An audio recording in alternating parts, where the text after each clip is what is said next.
Meanwhile, a text message written from Trump to Norway's prime minister and made public on Monday links the president's failure to receive the Nobel Peace Prize, which is administered by a committee in Norway, to his harder line on Greenland. Trump wrote that he was no longer obliged to think of peace, a big shift for someone who has styled themselves as a peacemaker. Here's how that shift happened. Trump on the campaign trail 2 years ago. When I'm back in the White House, we will expel the warmongers, the profiteers, and take over our government, and we will restore world peace. This is him last October. But the 8 wars that my administration has ended in just 8 months, there's never been anything like that. Never. There never will be either. After years of complaining that he deserves the Nobel Peace Prize, Trump has now lashed out at Norway's prime minister, saying in a letter, "I no longer feel an obligation to think purely of peace, but can now think about what is good and proper for the United States of America." So what about those 8 wars Trump says he stopped? They range from the conflict in Gaza to wars you've never heard of because they never broke out. In Israel's war with Hamas in Gaza, Trump pushed Israeli Prime Minister Benjamin Netanyahu and Hamas to make a deal, earning praise for engaging with Hamas and for putting more pressure on Netanyahu than many expected. However, even after the deal, Israel has continued its airstrikes and accuses Hamas of violating the ceasefire. Israel and Iran had a 12-day war in June that ended after Trump ordered U.S. bombers to hit Iran's nuclear facilities. A ceasefire mediated by the U.S. and Qatar followed. The India-Pakistan border saw 4 days of fighting that ended, Trump claimed, after an all-night bargaining session. However, India claims it was solved through normal channels. Some ceasefires have been shaky. Decades of conflict between Azerbaijan and Armenia over a contested region seemed to end in a deal brokered by Trump in Washington, with the leaders of both countries present. They still haven't ratified the deal, however. The leaders of Rwanda and Democratic Republic of Congo came to Washington to sign an agreement in principle to stop fighting, but that ceasefire has been violated multiple times. And a long-simmering border dispute between Cambodia and Thailand erupted in 2025, yet another ceasefire Trump claimed credit for, that has been broken since.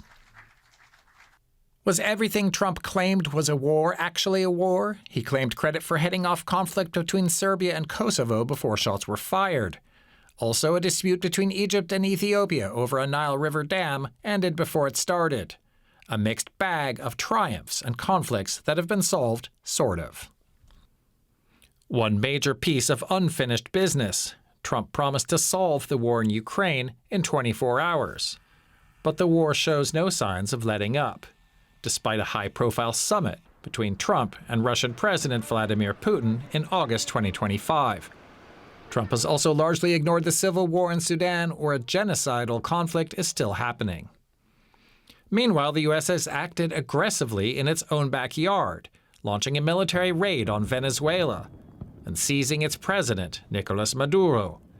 Now Trump has threatened Colombia and Cuba with similar treatment if they don't do what he says. Trump has threatened to attack Iran again, this time for its brutal repression of domestic protests. If that happens, Iran could counterattack and create a real war. But for U.S. allies, it's Trump's fixation on taking control of Greenland from fellow NATO member Denmark that's most shocking. Seizing the island could break up NATO, a long-term goal of Russia and China. Treating friends like enemies and giving U.S. rivals what they want. A price Trump seems willing to pay to satisfy his desire for more territory. Daniel DePetris is a fellow at Defense Priorities. That's an American foreign policy think tank. He joins us from New Rochelle in New York. Daniel, welcome. I want to begin with Greenland. You know, we often talk about Trump being transactional. Give him what looks like a win, and he might leave you alone. When it comes to Greenland, do you think he really just needs a Nobel Peace Prize to make this go away? Yeah, thank you for having me. It's very interesting that Trump is sort of leveraging his diplomatic power in pursuit of territorial conquest, which of course Denmark owns Greenland effectively and is a staunch NATO ally. I think Trump is essentially using his diplomatic prowess and his tendency to kind of ad lib diplomacy, if you will, personalized diplomacy to get what he wants, and that is, as far as we can tell, full on ownership, American ownership of Greenland, which, by the way, he has been obsessed with going back towards his first term as well. In this case, would we call this diplomacy when he's not excluding the possibility of a military operation? I think it is still diplomacy. It's just coercive diplomacy. I mean, you see throughout the last 12 months of his second term, he uses coercion far more than he uses compromise. The way Trump goes about it is essentially lobbing rhetorical threats, threats of tariffs, threats of export controls, and leaving military force on the table to coerce these other countries, whether it's Denmark, whether it's Russia or Ukraine, to cooperate with his agenda. I think that's what we're seeing in Greenland right now. I'd be very surprised if Trump actually ordered a military attack on Greenland, but he's a very unpredictable person, so it's hard to say for sure. Is being a peacemaker important to Trump and his base, or could it be just the prize, being seen as a peacemaker? I think he does want to be a peacemaker. The problem is Trump wants peace on his terms. And, we learned throughout history that peace, trying to get a perfect peace often elongates a war or a conflict and makes things even more difficult down the line. So Trump, he does speak about peace very often. As you initiated it during his inauguration speech, he talked about being a peacemaker and a unifier around the world. Trump does not like to compromise his core interests. He likes to put forth a maximalist negotiating position, and he's very reluctant to actually offer concessions to the other side. So he wants peace. The problem is he also wants a maximalist peace that he can kind of broadcast as a win and a personal triumph. Is peace on his terms the same as an objective peace that others might recognize elsewhere? If you look at Europe, for example, it would see the threat of what could happen in Greenland as threatening its peace. For example, the status of NATO, which has a direct bearing on the threat posed by Russia.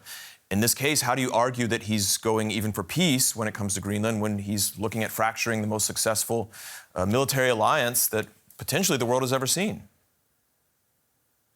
Well, that's why I mentioned peace on his terms, right? The Europeans are very, very, very angry about Trump's position on Greenland.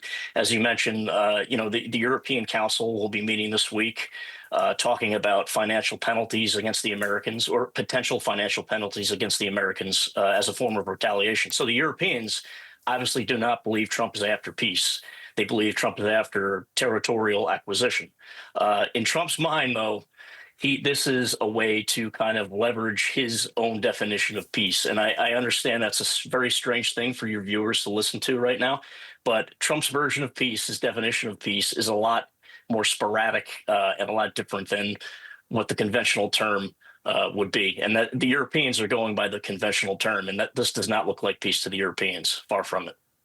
We know that in the past few months, Trump also seems to have found a liking for the kind of deep strikes and covert action that the U.S. military has been known for under other administrations.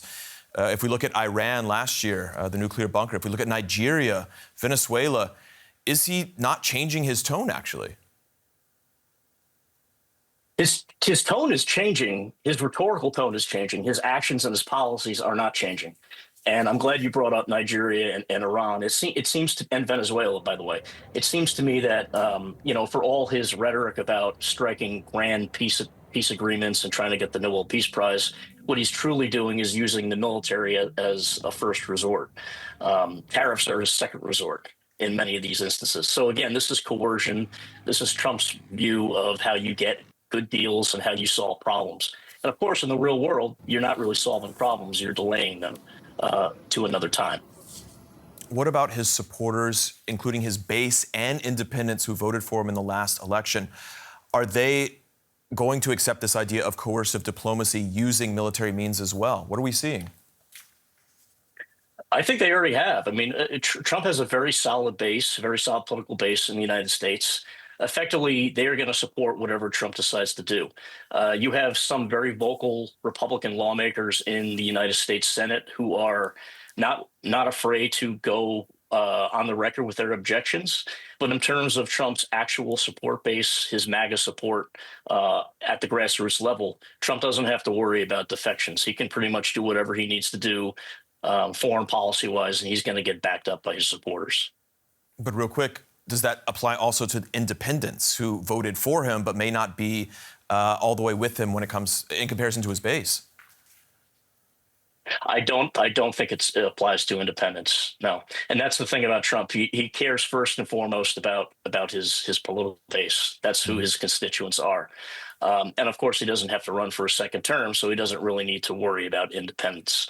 We have a midterm election this year in the United States. We'll see how foreign policy sort of becomes an issue. I suspect it won't. It's probably going to be on domestic pocketbook issues with the economy, inflation, and everything else you would expect a midterm election to be.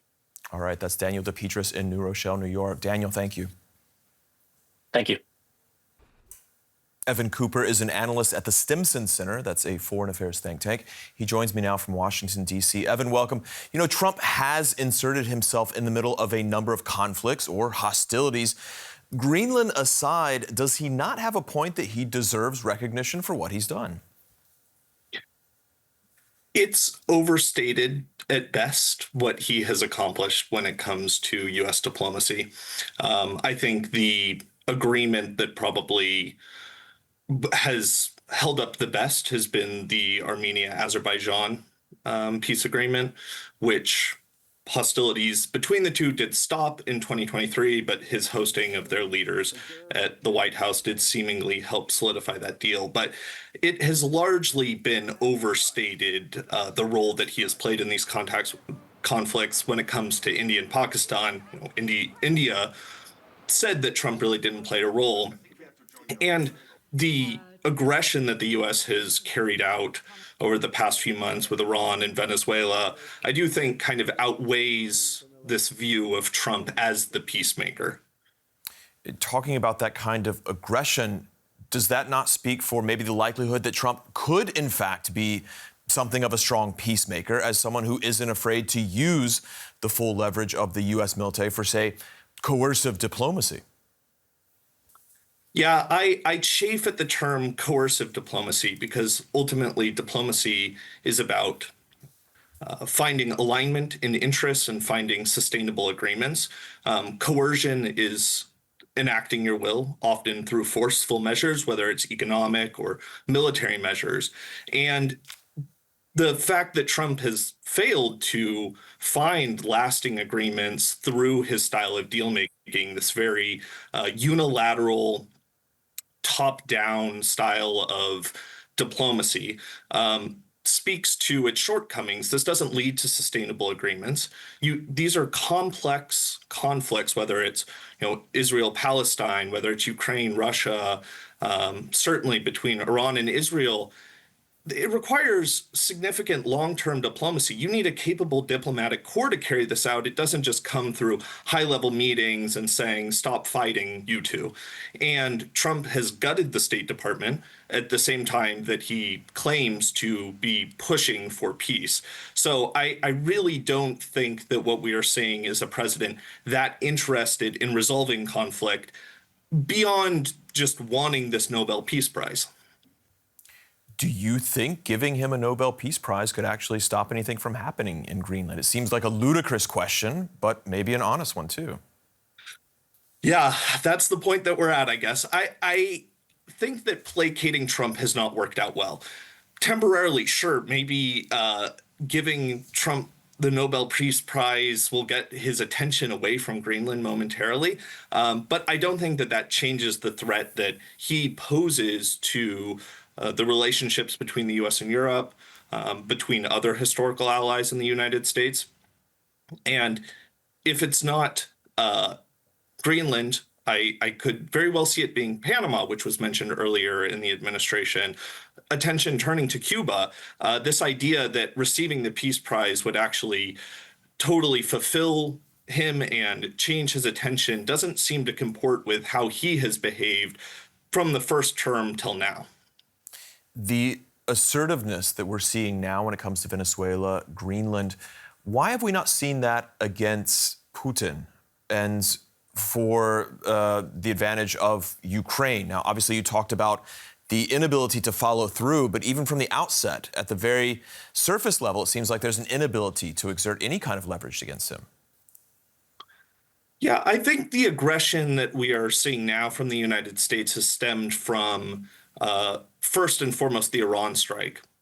This was seen as demonstrating that force can be used with few repercussions for the United States by the administration, and that it can sustain kind of short-term foreign policy victories.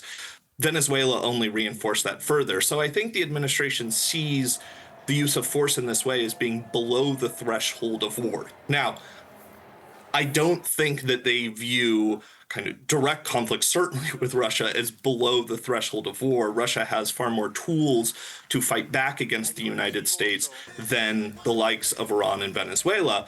But I also just think that the incentive structure for the president has not been there. He doesn't see a path forward to either, getting a great deal like he pledged, saying that he would, let's ensure that there was peace within 24 hours of retaking the presidency.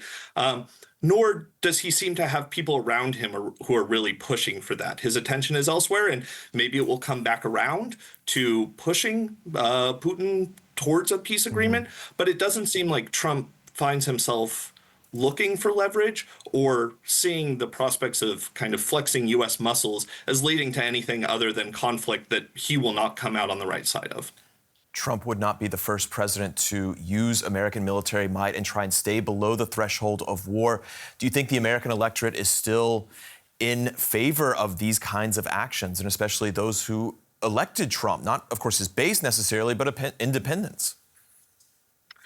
I do not think that Americans are in favor of this use of force.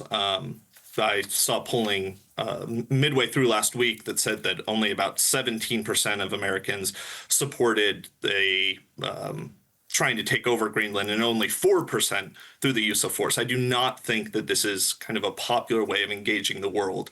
That said, the salience that foreign policy has tends to not be that great in U.S. politics. The conversations that people are having within the U.S. often don't focus on foreign policy, but the perceptions of how negative this is, the views of the United States becoming increasingly a pariah in the world, is ultimately not a popular position to be in. I think could hurt him domestically. All right, that's Evan Cooper at the Stimson Center. Evan, thank you. Thank you.